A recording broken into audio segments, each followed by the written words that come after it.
Assalamualaikum warahmatullahi wabarakatuh. Sebelumnya perkenalkan, nama saya Septa Eryani dengan NIM 23531131. Di sini saya program studi Pendidikan Agama Islam semester 5. Nah, jadi pada hari ini kita akan membahas tentang strategi pembelajaran. Apa saja sih strategi pembelajaran itu? Nah, jadi strategi pembelajaran itu ada dua. Yang pertama, strategi pembelajaran integratif, dan yang kedua, strategi pembelajaran kontekstual. Nah, jadi yang pertama kita akan membahas tentang strategi pembelajaran integratif. Jadi, strategi pembelajaran integratif adalah strategi pembelajaran yang menggabungkan berbagai unsur pembelajaran secara terpadu dalam satu proses pembelajaran. Unsur yang digabungkan dapat berupa beberapa mata pelajaran, berbagai konsep keilmuan, serta pengembangan kemampuan kognitif, afektif, dan psikomotorik peserta didik secara bersamaan. Melalui strategi ini, pembelajaran tidak disajikan secara terpisah-pisah, tetapi saling berhubungan dan membentuk satu kesatuan yang utuh. Dengan demikian, peserta didik dapat memahami materi secara menyeluruh, tidak parsial, serta mampu melihat keterkaitan antara satu konsep dengan konsep yang lainnya. Kemudian yang kedua, kita akan membahas strategi pembelajaran kontekstual. Jadi, strategi pembelajaran kontekstual adalah strategi pembelajaran yang mengaitkan materi pelajaran dengan situasi nyata dalam kehidupan sehari-hari peserta didik. Pembelajaran tidak hanya menekankan pada hafalan konsep, tetapi menekankan pada pemahaman makna dan penerapan dalam kehidupan nyata.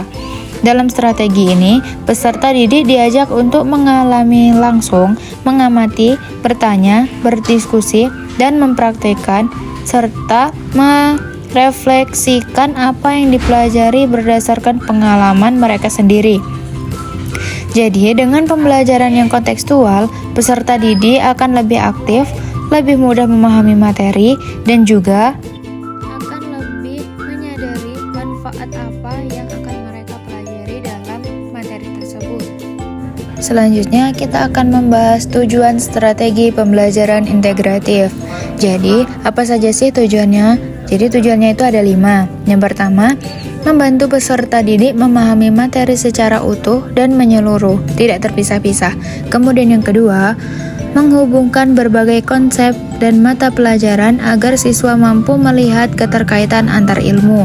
Kemudian yang ketiga, mengembangkan pengetahuan, sikap, dan keterampilan secara bersamaan.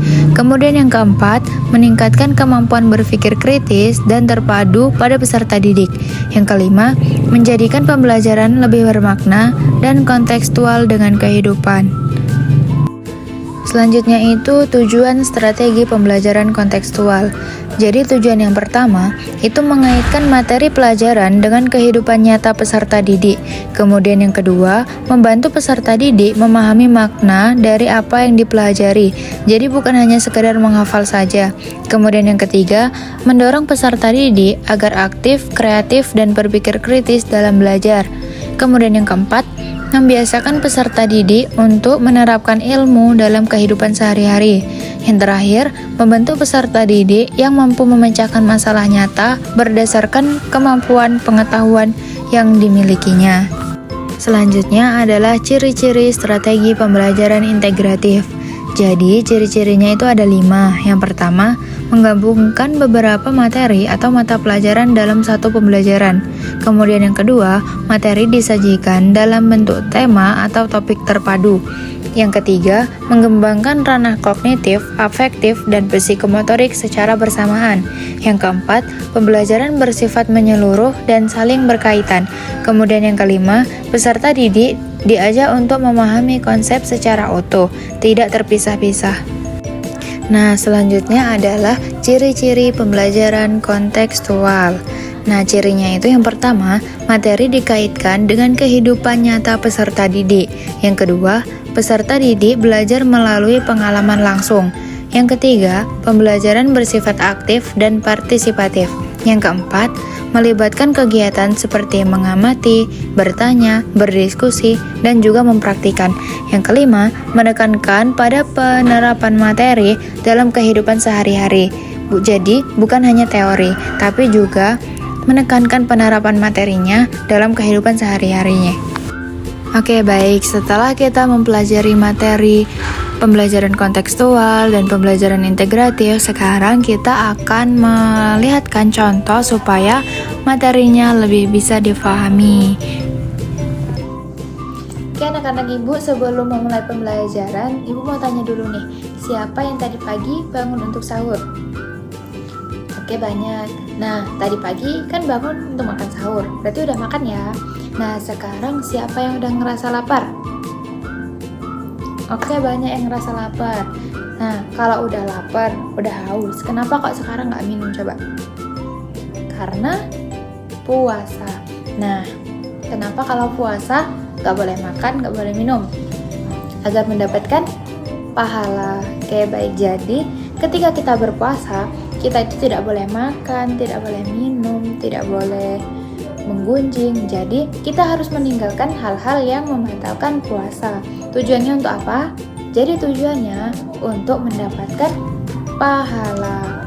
Jadi ketika kita menahan lapar, menahan minum, itu dinamakan puasa. Nah, kenapa kita berpuasa? Tujuannya untuk mendapatkan pahala. Nah, jadi kalau kita berpuasa, kita tidak hanya mendapatkan pahala saja, tetapi dalam pelajaran IPA, ketika kita berpuasa menahan haus, menahan lapar, itu kita tidak berpuasa, itu bisa dinamakan dengan sistem peristirahatan pencernaan. Karena apa? Karena lambung kita itu berhenti untuk mengonsumsi makanan. Jadi, sistem pencernaan kita itu berhenti sejenak untuk beristirahat. Jadi, itu berfungsi untuk kesehatan tubuh kita. Jadi, ada dua ya manfaatnya. Manfaat yang pertama, yaitu mendapatkan pahala. Dan manfaat yang kedua, itu adalah sebagai kesehatan untuk diri kita sendiri. Jadi, itulah mengapa kita harus berpuasa. Karena banyak sekali loh manfaat kita untuk berpuasa.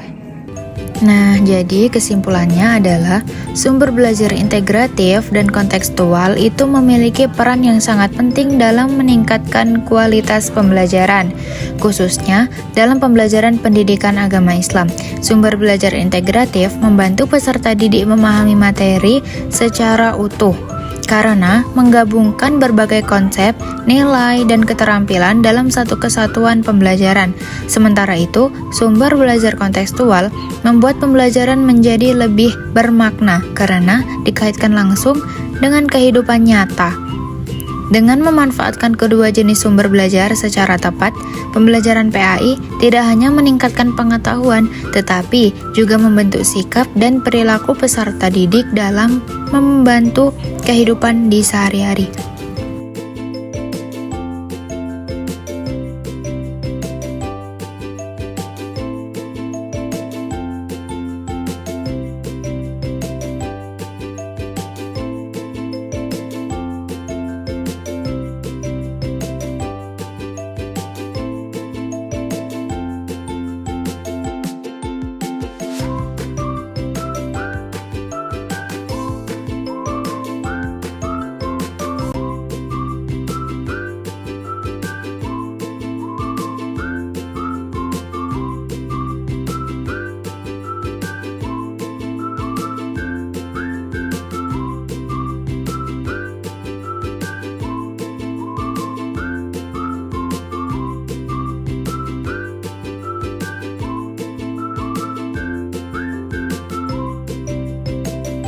Nah, itulah tadi materi yang sudah saya jelaskan.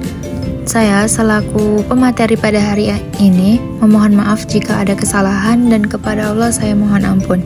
Saya akhiri, wassalamualaikum warahmatullahi wabarakatuh.